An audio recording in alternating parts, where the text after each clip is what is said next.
ब्रजेश पाठक कोई लीडर नहीं है। जो पुराने ज़माने से अब तक लीडर रहे हैं उनके चमचा हैं। न उनका कोई असर था, न उनका कोई प्रभाव था, न उनकी कोई विश्वसनीयता है। जिसका न अपना कोई दल है, न जिसका कोई नेता है, उस आदमी से क्या असर पड़ना। केवल मिठाई लाल हैं। घोसी उपचुनाव में पूरी जी जान लगा देने के बावजूद भी बीजेपी के हाथ हार ही लगी। बीजेपी की तरफ से ओम प्रकाश राजभर के साथ साथ डिप्टी सीएम ब्रजेश पाठक ने भी पूरे उपचुनाव के दौरान खूब मेहनत की थी। जमकर दारा सिंह चौहान के लिए प्रचार प्रसार किया और उनके साथ रहे।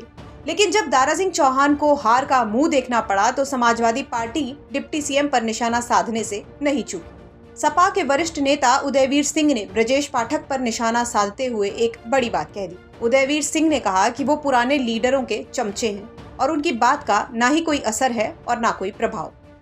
डिप्टी सीएम ब्रजेश पाठक तो वहां पे लैंड कर गए थे, बिल्कुल एकदम से कैंप कर रहे थे, लेकिन फिर भी आप लोग जीत गए। ब्रजेश पाठक कोई लीडर नहीं है। जो पुराने ज़माने से अब तक लीडर रहे हैं उनके चमचा हैं। तिवारी जी रहे तो तिवारी जी गए, झोला बस्ता से उठाने तक उनके बेटों तक की हाजिरी लगाते थे। उसके बाद दूसरे एक बड़े नेता को पकड़े तो बहन जी के यहाँ रास्ता पाए। अब किसी पत्रकार को पकड़े हैं तो भारतीय जनता पार्टी के नेताओं की जी हजूरी कर रहे हैं। न उनका कोई असर था, न उनका कोई प्रभाव था, न उनकी कोई विश्वसनीयता है। जिसका न अपना कोई दल है, न जिसका कोई नेता है, उस आदमी से क्या असर पड़ना। ये तो दारा सिंह चौहान की दल बदल से जो लोग नाराज़ थे उनको और चिढ़ाने वाला काम था ब्रजेश पाठक को वहाँ भेजना। जितना लोग और बातों से नाराज़ थे उसमें से एक बहुत बड़ा ब्रजेश पाठक जैसे अविश्वसनीय आदमी का, जिसके न अपने विभाग में कोई प्रभाव है, केवल मिठाई लाल हैं।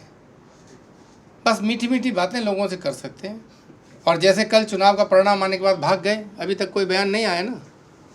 इसी तरह मौका छोड़ के भाग जाने में एक्सपर्ट हैं, वही करके गए। तो उदयवीर सिंह ने बीजेपी के डिप्टी सीएम को घोसी भेजने के फैसले पर ही सवालिया निशान खड़ा कर दिया है। साथ ही उन्होंने डिप्टी सीएम को मिठाई लाल तक कह दिया है। अब बीजेपी की तरफ से इस बयान पर क्या प्रतिक्रिया आती है, ये देखना दिलचस्प होगा। लखनऊ से संतोष कुमार की रिपोर्ट, यूपी तक।